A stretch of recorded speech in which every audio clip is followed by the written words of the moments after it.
Hi friend, you can now run untrusted apps in isolation with Windows Sandbox, and here's how to enable the feature. Search for Turn Windows Features on or off and click the top result to open the experience. Check the Windows Sandbox option. Click the OK button. Click the Restart Now button. On Windows 10, Windows Sandbox is a lightweight isolated environment available starting with the May 2019 update to test untrusted applications without affecting your device. Sandbox works just like a virtual machine using the Microsoft's hypervisor and hardware virtualization to run a separate kernel that isolates a Windows Sandbox session from the host. Basically, it's a tiny installation of Windows 10, around 100 megabytes in size, enough to install and run untrusted classic applications isolated from the main installation.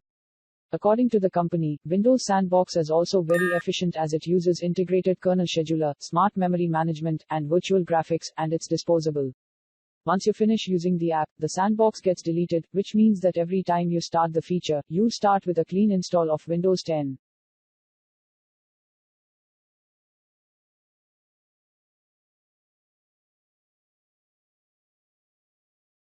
Download the application and you can check, but you can't put file your Windows to Windows Sandbox.